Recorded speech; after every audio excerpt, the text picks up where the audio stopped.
Bienvenidos a todos y a todas a un nuevo capítulo del programa Conversando con los Candidatos 2021. Mi nombre es Mike Ibaceta, director de comunicaciones de Fundesco Chile, y seré el conductor de este programa.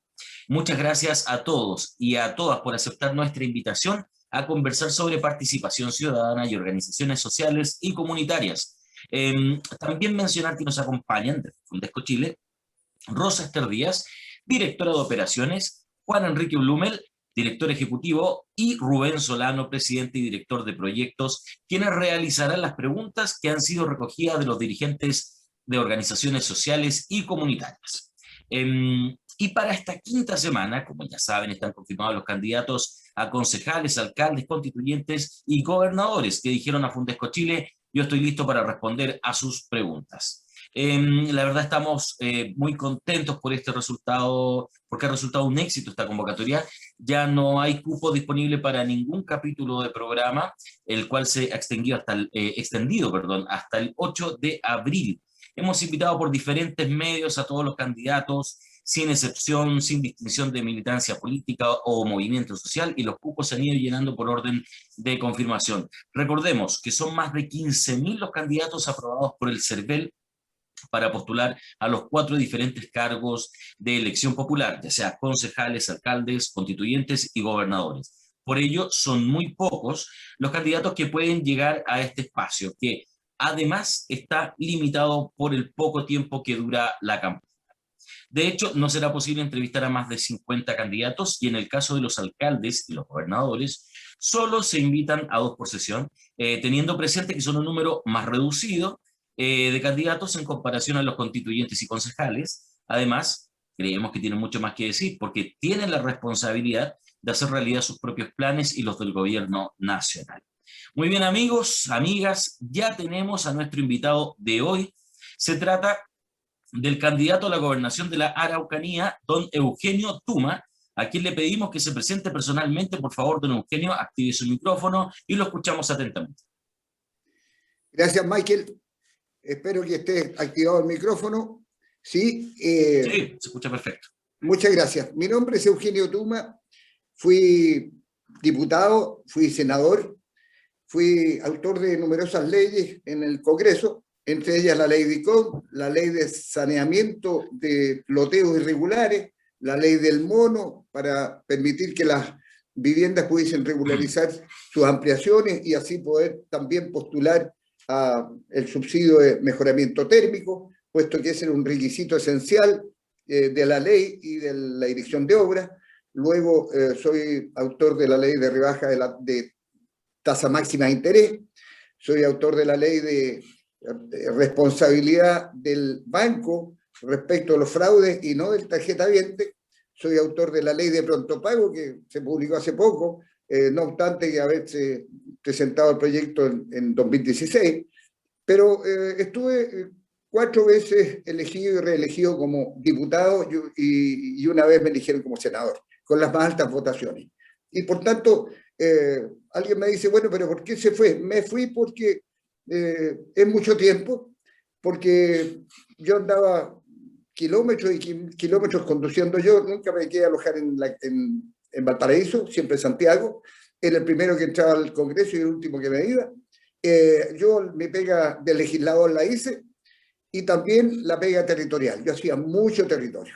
Y por tanto tomé la decisión de que más temprano que tarde el cargo de gobernador regional se iba a llamar, así que me esperé con paciencia que esto ocurriera, porque la vocación de servicio no termina con la edad, sino que termina con la muerte.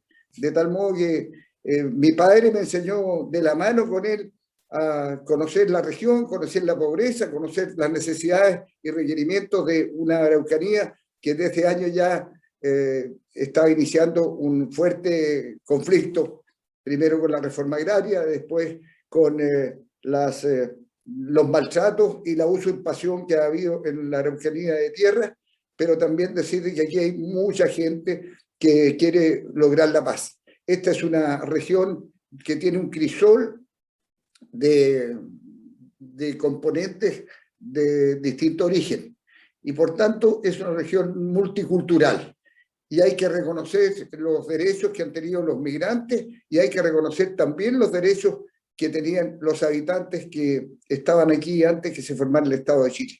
Y eso ha creado una confusión. Bueno, fui ingeniero comercial, egresado de la Universidad de Chile, también contador, y después que egreso del Senado, me quedo esperando acá este llamado para iniciar algunas actividades empresariales también, y me quedé llamado al cargo de gobernador regional. Con eso no sé si es suficiente describir mi biografía. No te escucho. ¿Por qué no te escucho? Ahora sí, sí. Ahora. Ahora sí, estamos bien ahora con el audio. Bien, muchas gracias, don Eugenio. Le damos la bienvenida, obviamente. Y ahora nos queremos ir con el ciclo de preguntas. ¿Le parece? Ya, como no. Bien, comenzamos entonces. Primera pregunta de este ciclo de conversaciones sobre participación ciudadana y organizaciones sociales con don Eugenio Tuma, candidato a la gobernación de la Araucanía. Por favor, Rubén Solano, presidente de Fundesco Chile y director de proyectos, active su micrófono y tiene la palabra para realizar la primera pregunta. Muchas gracias y cordial saludo para don Eugenio. Antes de hacerle una pregunta relacionada con el tema de organizaciones sociales y participación ciudadana, creo que debemos aprovechar la presencia de don Eugenio, que participó, entiendo, en la elaboración de la ley para la creación del cargo de gobernadores regionales, que nos cuente un poco acerca básicamente de cuáles serán las funciones que debe cumplir el gobernador regional y adicionalmente de qué manera se solapan o también pueden generar, no sé si conflicto o están claramente definidas las funciones que tiene actualmente con el intendente regional, o si el intendente regional es un cargo que va a desaparecer hacia adelante, o cómo va a funcionar esta dualidad de cargos regionales. Primero que todo eso, mi querido don Eugenio, y luego después una pregunta sobre organizaciones sociales. Gracias, Rubén. Mira, la historia de la ley en su formación demoró cerca de 20 años, desde que estaban los movimientos por la descentralización. El gobierno del presidente Piñera envía un proyecto de ley que no tiene muchos avances y finalmente el año 2017, perdón, la presidenta Bachelet, en 2014 partió un proyecto que era bastante tímido. Luego se debatió y le puso urgencia el presidente Piñera, producto de los movimientos sociales, producto del movimiento de descentralización que se ha establecido en todo el país. Sin embargo, el proyecto no avanzó mucho respecto de las facultades, avanzó respecto de la necesidad de descentralizar, pero al final del camino, lo único que tenía esto era que se elegía el gobernador, que es un paso importante, pero no era suficiente desde el punto de vista de las facultades. Yo estuve entre los parlamentarios que resistió a aprobar en la elección del intendente o la elección del gobernador con esas facultades. Y motivé a la bancada que lo acompañábamos 6 parlamentarios, 6 senadores, para que no aprobáramos ese cambio. No contando con esos votos, no pasaba la ley y por tanto hubo que negociar. Y corrimos el cerco en la medida que se pudo respecto de incluir en las facultades también en las facultades de fomento productivo para el gobernador. Y hasta ahí llegamos, porque en verdad lo que tenía el proyecto era el ordenamiento territorial, la planificación estratégica del gobierno regional, la administración del propio gobierno regional y la presidencia del CORE. Pero con eso tú no gobiernas. Se puede llamar gobernador, pero en realidad no gobierna, porque no tiene a su cargo las fuerzas de orden, mucho menos tiene a su cargo los ministerios, que son los que en definitiva toman decisiones respecto de lo que ocurre en inversiones en la Araucanía. Es una situación muy compleja. Compleja porque está el ejemplo algunos dieron el ejemplo de lo que ocurrió con los alcaldes. Cuando los alcaldes eran designados, los municipios solo administraban el aseo y el ornato de las comunas. Después que fueron elegidos, hubo un proceso progresivo de más facultades y hoy día en muchas comunas son la principal entidad del territorio. De tal modo que confiamos en que esto sea un proceso progresivo pero quiero señalar francamente de que las facultades que se han dado a los gobernadores son bastante mezquinas. La mayor parte de las facultades se las ha quedado en Santiago, subsecretarios y ministros. Y por tanto, a veces discutimos tanto lo que es el gobierno regional, el CORE, los fondos del CORE, que no son menores. Estamos hablando en la región de Araucanía una cantidad cercana a los 135.000 millones de pesos, pero eso es insuficiente para administrar la región con todos los requerimientos que desean.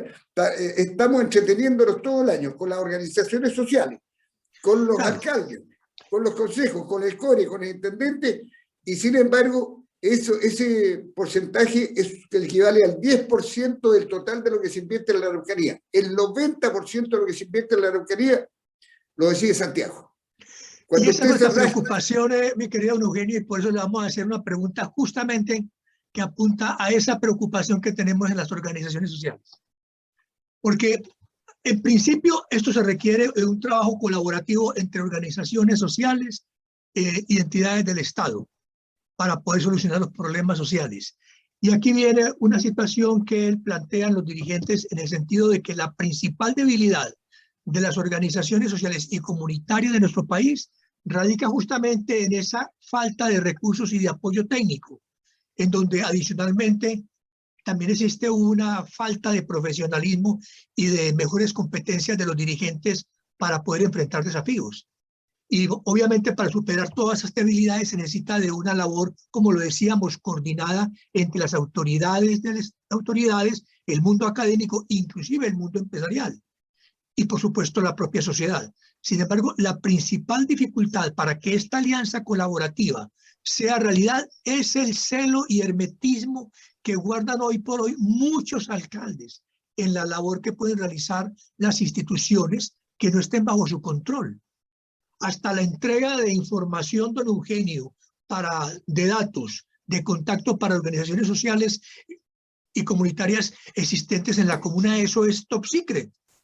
La pregunta es, ¿qué ideas tiene para lograr desarrollar un gobierno regional que cuente con el apoyo y la colaboración de los alcaldes y de la intendencia ahora como otro poder que ha estado durante tanto tiempo en la región? Y que pueda usted cumplir con sus planes y programas y además con los planes del gobierno nacional. Esa es la inquietud que tenemos los dirigentes sociales. Don Eugenio, por favor.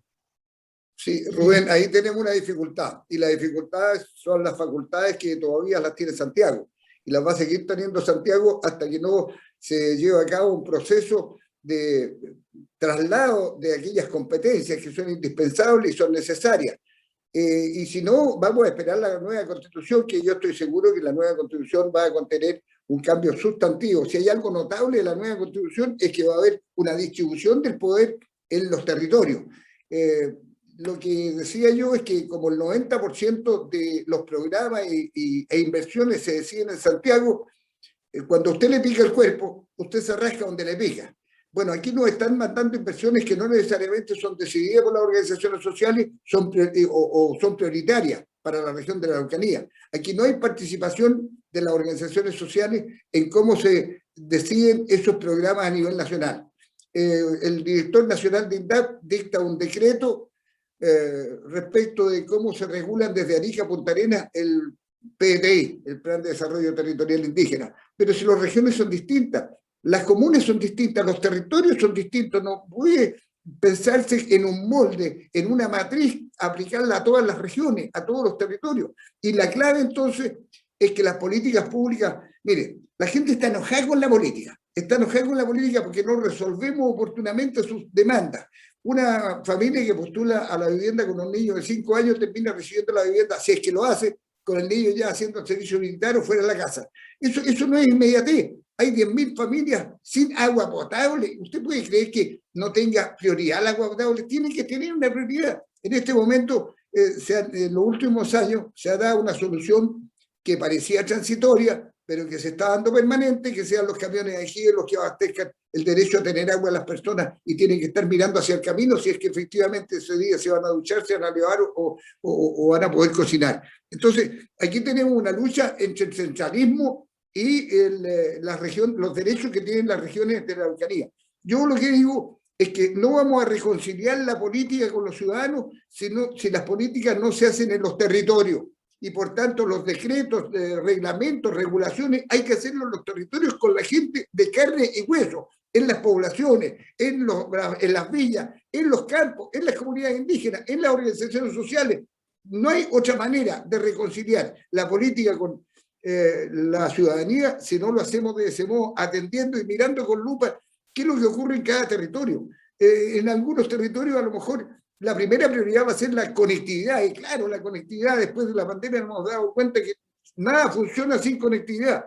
En otros territorios será el agua, en otros será el camino, porque también la conectividad vial es muy importante, sobre todo en una Araucanía que tiene 21.000 kilómetros de camino y que recibe el mismo presupuesto que recibe la cuarta región, que tiene 3.000, y están todos ya asfaltados y pavimentados. Entonces, aquí tenemos un maltrato de la Araucanía que hay que hacer ver al Ejecutivo. Mira, la relación que tiene el nuevo gobernador que reemplaza al intendente, pero que no representa al presidente de la República, va a representar a la ciudadanía. Y por tanto, la conversación va a ser de otra manera. No es una conversación vertical, va a ser una conversación horizontal. ¿Y cuáles son los temas que se van a conversar con el presidente de la República? Los temas que le interesan al presidente son los que se conversan hoy día. Mañana, los temas que le interesan a la Araucanía. Claro, ese es un Muchas tema gracias, don efectivamente.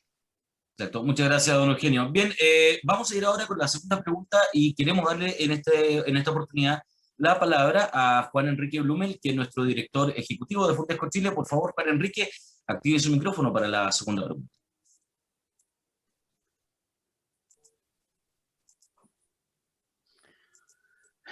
Sí, buenos días, don Eugenio. Por la experiencia de los países vecinos, la aplicación de la vacuna contra el COVID-19 ha dejado una vez más en evidencia, y aquí en Chile también se vio, en menor medida, pero también se vio, el abuso de poder en que pueden incurrir muchos dirigentes y autoridades públicas. No son pocos los casos en Latinoamérica de corrupción y abuso de poder en ese tema y en muchísimos más. Y Chile, nuevamente, al parecer tampoco es la excepción. Justamente la rabia social, la decepción de la ciudadanía, radica en esos tres males: el abuso de poder, la ambición, la corrupción, unido con la desconexión de las autoridades respecto a lo que piensan los ciudadanos en el territorio, cómo se solucionan los problemas del día a día, porque al parecer el mandato que le entregan los ciudadanos en las elecciones de las autoridades no es suficiente. Ya hemos visto en este último periodo que a veces las autoridades proponen en periodos de campaña y la realidad dispone otras cosas. Unido esto a la negligencia y a la ineficiencia en la gestión que se observa en la gestión pública. ¿Qué medidas piensa tomar y aplicar para que este nuevo cargo no se transforme en otro espacio burocrático que abone a la desconfianza y a la decepción de los ciudadanos en la clase política y en la gestión pública? Juan Enrique, yo si llego a ser gobernador, no vengo para hacer más de lo mismo. Yo voy a aplicar un criterio de gran participación, de gobernanza, pero también de eficiencia, eficacia. Lo que necesita el Estado también es mejorar su gestión.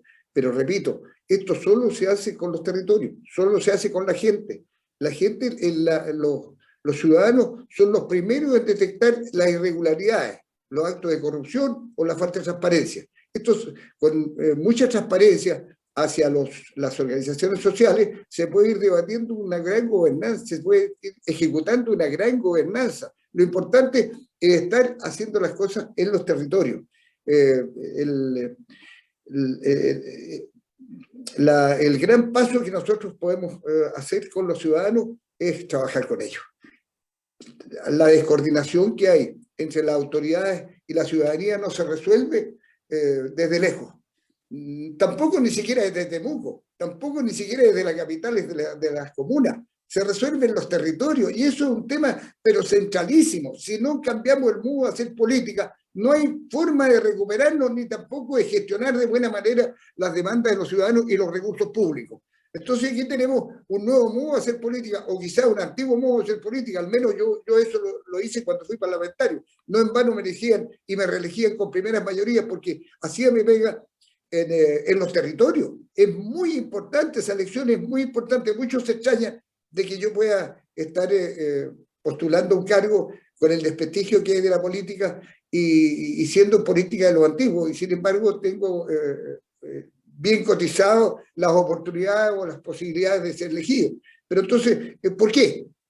Es por el estilo de hacer política, no hay otra forma, el Estado también tiene que hacerlo. Los ministerios están muy lejos, los subsecretarios están muy lejos, se creen con todo el poder de tomar decisiones tecnócratas que le afectan a los ciudadanos, pero que a ellos no les importa.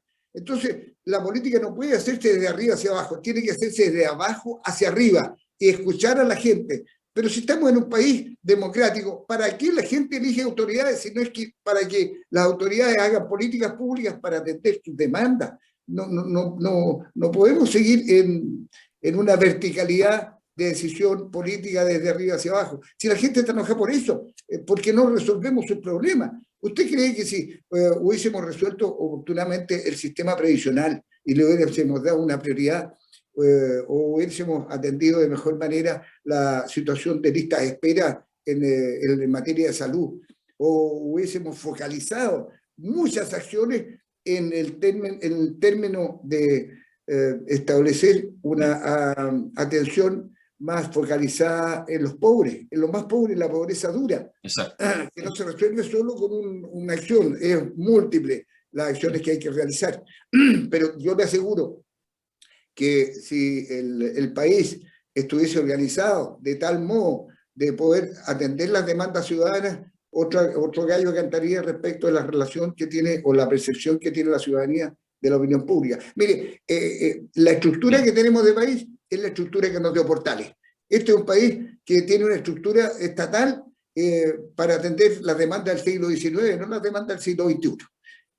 Podemos tratar, puedo profundizar en cada una de las materias, pero esas son las estructuras. Si no hay agua potable en los sectores rurales, porque la estructura no lo permite. Si no hay viviendas suficientes o soluciones habitacionales, es porque la estructura no lo está permitiendo. Si no hay atención a los adultos mayores, como quisiéramos, especialmente poner a disposición de ellos la mayor preocupación que tiene que ver con la salud, no estaríamos en esto. Es cierto, es cierto, estimado Eugenio. Es un problema esa parte allí. Vamos con la siguiente pregunta, Michael. Sí, vamos con la siguiente pregunta, por favor. Para ello le damos la palabra a Rosa Esther Díaz, directora de operaciones de Fundesco Chile. Por favor, Rosita, active el micrófono para realizar la tercera pregunta. Muy bien, gracias, Michael. Don Eugenio ha hecho mención principalmente al tema de la transparencia, que sabemos que las comunidades reclaman harto a las autoridades del gobierno, tanto como nacional como a nivel regional, local, etc. En Chile tenemos una ley que ha permitido avanzar en materias de información sobre las decisiones de las instituciones y de las autoridades, pero sobre cuestiones o sobre hechos o situaciones ya cumplidas. A pesar de todo, permanece un vacío respecto de la fiscalización de los proyectos que están en marcha, que se están desarrollando, de tal manera que se puedan controlar en cuanto a si se está cumpliendo con el proyecto mismo, si se está cumpliendo con los tiempos, con los costos, las condiciones, los compromisos prometidos. En otros países, para esta situación, se ha creado las llamadas veedurías ciudadanas, para que las comunidades puedan tener avances y acceso, ¿cierto?, y al avance del desarrollo de los proyectos en curso. Pregunto, ¿qué opinión le merece esta idea de las veedurías ciudadanas y cómo cree que se debe avanzar en esta materia de transparencia en la ejecución de proyectos de impacto social? Esa es la pregunta, Bueno, don Eugenio. Bueno, Rosita, yo le agradezco mucho la pregunta porque eso clarifica cuál es mi opinión y mi posición frente a la lentitud o la falta de transparencia en determinados proyectos que van en beneficio de la comunidad. Si identificamos quiénes son los beneficiarios directos, ellos deberían ser hito, del mismo modo que va un hito desde el punto de vista técnico, tiene que haber un hito desde el punto de vista social, que revise cada cierto tiempo el avance de la obra, cómo está avanzando y si se avanza de acuerdo a lo que espera la ciudadanía. He conocido caminos que son asfaltados y sin embargo cuando son inaugurados y terminados no le dejan espacio a las personas, a los peatones, para poder caminar en la berma del camino, no le dejan berma. No le dejan la entrada conectada con el nivel del predio. Entonces, después vienen los problemas. Tiene que ser al mismo tiempo. Tiene que tener una participación, no después de que se terminó la obra, sino que durante la obra. Tanto el hito tiene facultades para modificar la obra, o reclamar, o fiscalizar, o multar.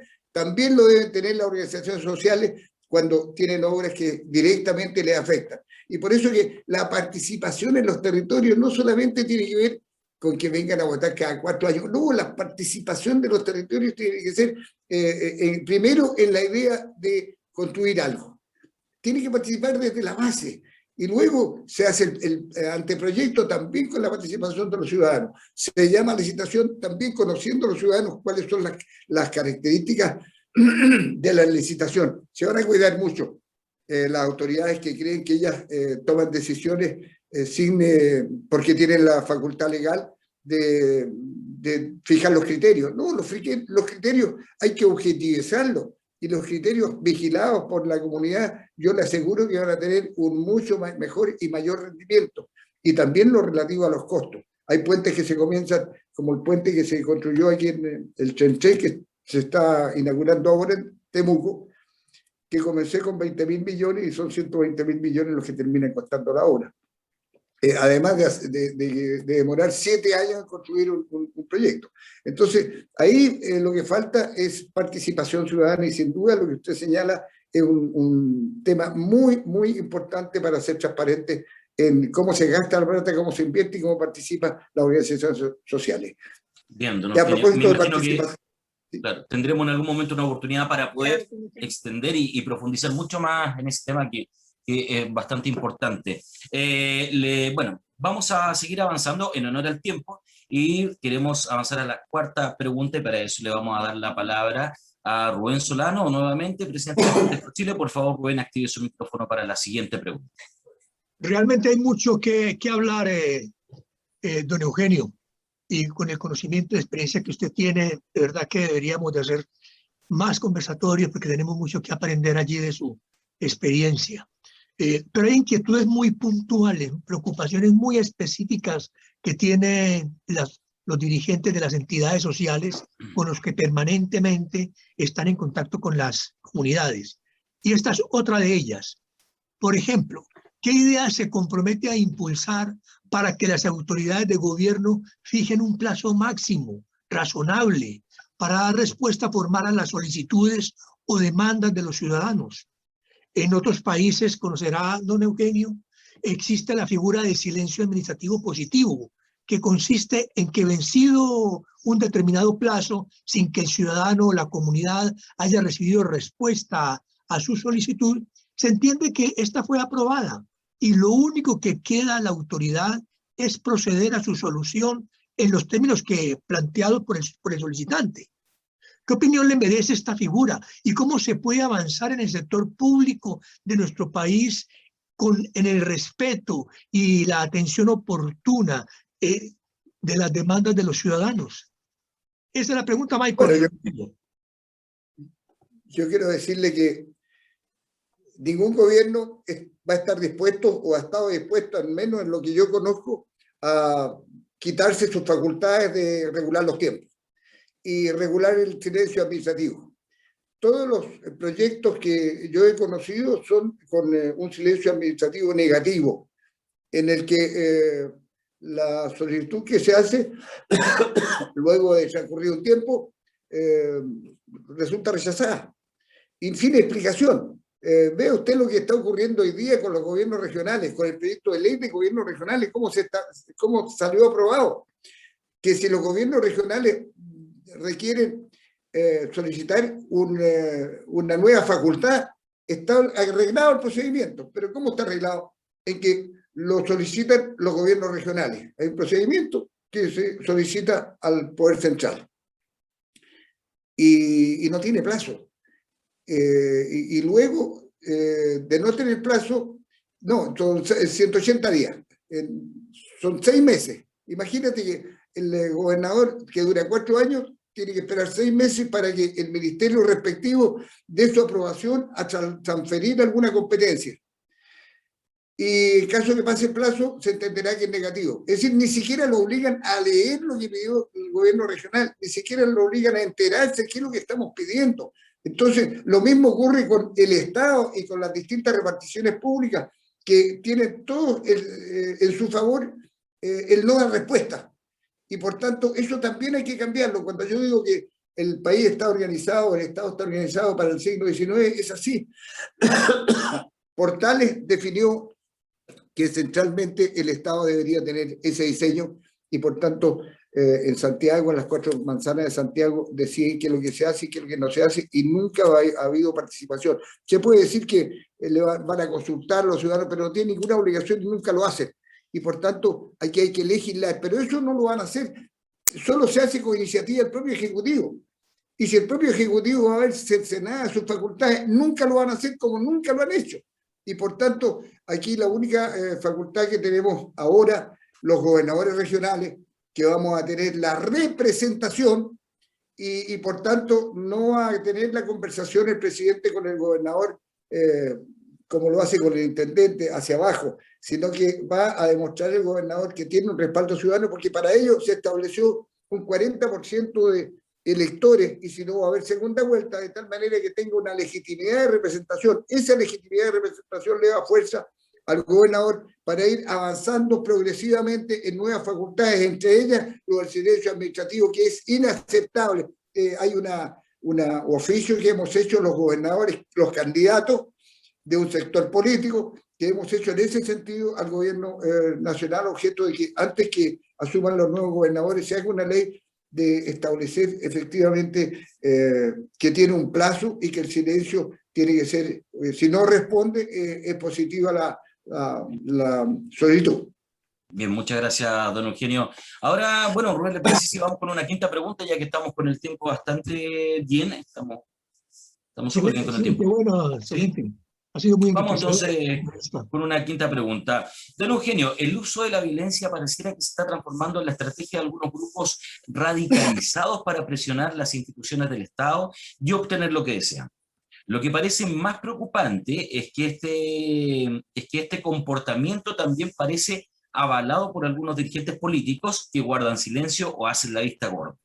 Mientras estos casos aumentan en número y en grado de violencia, ¿qué idea se compromete a impulsar a nivel regional para asegurar el respeto del Estado de Derecho y de sus instituciones para evitar el uso de la violencia como medio de presión a las autoridades del Estado y terminar con la manipulación y el silencio cómplice que hacen personas inescrupulosas? Bueno, en primer lugar, yo no quiero crear la expectativa de que los gobernadores vamos a resolver este tema, puesto que no es responsabilidad de los gobernadores el tema de las fuerzas de orden. Y por tanto, toda la responsabilidad la tiene el Ministerio del Interior y el delegado presidencial. De manera que no se excusen en que los gobernadores no van a ser capaces de resolver la violencia, es porque no tienen las facultades. No le podemos pedir a los gobernadores que lo puedan hacer. Sin embargo, vamos a tener la vocería, la representación, y articularemos las formas de tener un acuerdo en nuestras sociedades o en cada una de nuestras regiones, a objeto de presionar a la autoridad para hacer cada uno lo que tiene que hacer. En materia delictual, en materia de violencia, no hay ninguna excusa para la impunidad. Y por tanto, los policías tienen que hacer su trabajo. No lo están haciendo, no tienen resultados positivos. Está fallando la inteligencia. Creo que las policías son las que deben dar respuesta y también revisar el sistema de Fiscalía, Ministerio Público y los tribunales. Algo no está funcionando bien, pero hay mucha impunidad. No se descubren ni se encuentran los culpables, y cuando se encuentran no son sancionados. Entonces creo que hay que fortalecer el rol de las policías, fortalecer también el rol de la Fiscalía en su persecución al delito y ver qué es lo que está pasando en los tribunales. A lo mejor la explicación está en que los tribunales lo están haciendo de la pega, o las policías lo están. Es un conjunto. Tú no puedes responsabilizar solo a uno por algún final no feliz. Tenemos que hacer la coordinación conjunta, y el gobernador puede hacerlo. Coordinaciones puede hacer el gobernador, puede representar a la ciudadanía, demostrar la preocupación, y lo que es responsabilidad de la policía o el tema de la violencia, tiene que hacerse cargo ellos. No puede tampoco endosarse esto a la decisión política. Los políticos a la política y los policías a perseguir delincuentes. Bien, muchas gracias, don Eugenio. Bueno, amigos y amigas, ya estamos llegando al final de este 20º capítulo del programa, conversando con los candidatos 2021 sobre participación ciudadana y organizaciones sociales y comunitarias. Han sido 5 semanas muy intensas y enriquecedoras, con candidatos que de prácticamente todas las orientaciones, tendencias, movimientos y partidos políticos, de todos los cuales hemos aprendido mucho y reconocido en todos ellos su voluntad de jugársela por nuestro país. Pero antes de despedirnos, vamos a concederle un minuto a don Eugenio Tuma, candidato de la Gobernación de la Araucanía, para un mensaje final. Por favor, don Eugenio, active su micrófono y nos entrega este mensaje final. Mira, estamos a un mes y medio de lo que va a ocurrir con las elecciones. Yo quiero invitarle a participar. Cuando las organizaciones sociales reclaman la falta de participación, también debemos motivar a los ciudadanos que son parte o no son parte de las organizaciones sociales, incentivarlos y motivarlos para participar en la elección. Si nosotros decimos hay que profundizar la participación, lo mínimo que voy a ver es que participen en las elecciones de autoridad. En las 3 últimas elecciones hay 500.000 ciudadanos de la Araucanía que no han ido a votar. Entonces ahí les pido, mire, no voten por mí si quieren, si no quieren, hay otros candidatos, pero vayan a votar, ejerzan su derecho para tener una sociedad participativa. El piso, el mínimo es votar. Yo planteo de que no solamente tienen que votar, sino que también participar en las políticas públicas, en el diseño de políticas públicas, en los territorios, y fiscalizar al Ejecutivo respecto de lo que se está haciendo allí. Así que los invito con fuerza, con serenidad, para lograr una región que progrese, una región que crezca en paz y crezca en justicia. Excelente mensaje, don Eugenio, muchas gracias. Antes de terminar, queremos darle la palabra a Juan Enrique Blume, el director ejecutivo de Fundesco Chile, para que nos entregue un mensaje de la Fundación a los candidatos. Por favor, Juan Enrique, active su micrófono, lo escuchamos.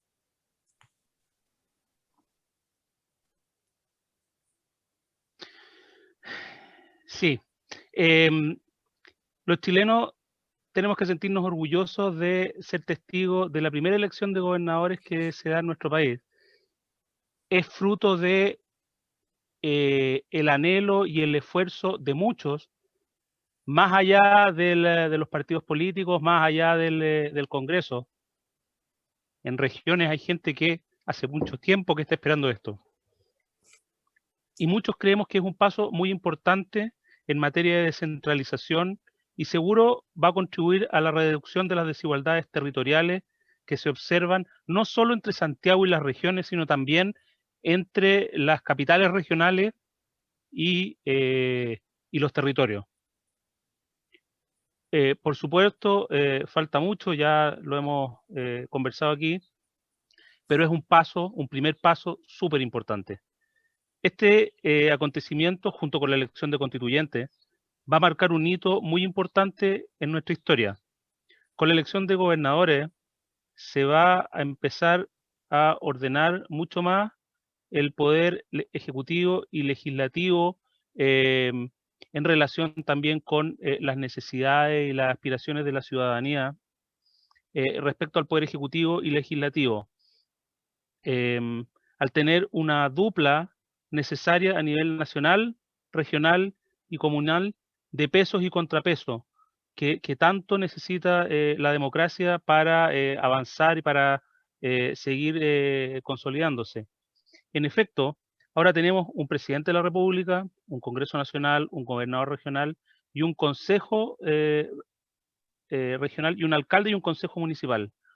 Solo se necesita para avanzar la sabiduría de los ciudadanos en esta elección y también de los constituyentes para asignar algunas funciones que faltan y distribuir mejor las funciones al resto de los centros de decisión y de gobierno, de tal manera que puedan cumplir mejor su labor y de manera más autónoma en armonía y complementariamente. Y dado que es difícil que algunos de los representantes elegidos por el pueblo escape a la tentación de comportarse como pequeños reyes o que abusen de su poder en sus cargos o puedan ser sujetos de la ambición, el abuso del poder y la corrupción, es necesario la creación y fortalecimiento de mecanismos democráticos de participación ciudadana como la iniciativa legislativa popular, el plebiscito vinculante, la revocatoria de mandato, las veedurías ciudadanas, para que permanezcan latentes y actúen excepcionalmente, pero de manera oportuna, para dirimir los conflictos entre los dos poderes que paralizan al país e impiden avanzar en la ejecución de los programas de gobierno aprobados por la mayoría democráticamente. De todas maneras, como mencioné recién, no hemos llegado al final del camino, solo es una pequeña luz al otro lado del túnel, y eso es lo que hoy celebramos. Pero para acercarnos con más rapidez necesitamos de una ciudadanía empoderada, con formación cívica suficiente para entender la estructura democrática que se construye en nuestro país y hacer uso adecuado y oportuno de las instituciones y los mecanismos de participación ciudadana que existen y se crean. Con la formación cívica se fortalece la democracia y el Estado de Derecho, y la participación ciudadana se hace más inteligente, más inclusiva y más y mejor informada. En este sentido, la labor de las organizaciones sociales y comunitarias cobra mayor importancia y hace conveniente e imprescindible una alianza de los gobiernos regionales y locales con estas organizaciones para la buena ejecución de los planes y de las políticas públicas.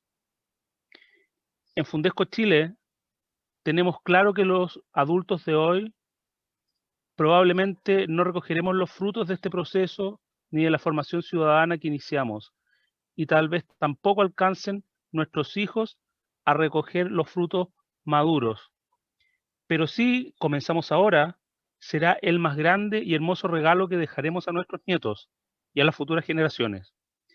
Desearle al candidato el mayor de los éxitos y agradecerle por esta participación y por jugársela por este proceso y por la región de la Araucanía y por Chile. Muchas gracias, don Eugenio. Muchas gracias, Juan Enrique. Bueno, ha sido una conversación súper interesante. Sin duda que tendrá que haber otra para seguir profundizando en muchos otros temas.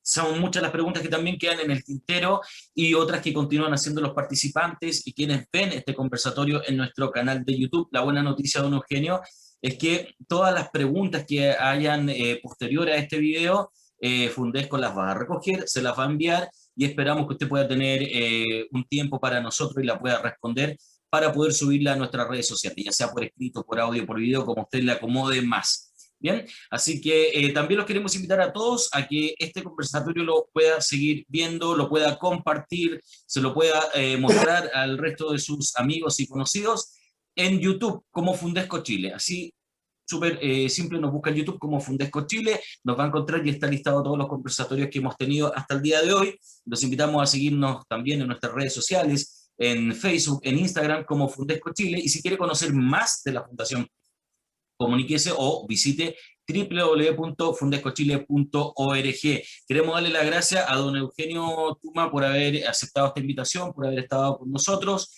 a nuestros panelistas, a nuestro querido Juan Enrique, a Rosita, a Rubén, quienes se encargan de realizar las preguntas, y muchas gracias y que tengan un excelente día. Muchas gracias, Michael, por esta invitación. Un saludo a Fundesco, a cada uno de sus participante en este evento y cuente con la mejor disposición para responder esas preguntas y la mejor disposición con las organizaciones sociales. Muchas gracias. Muchas gracias a usted, don Eugenio. Que tenga un excelente día. Hasta luego. Buen día.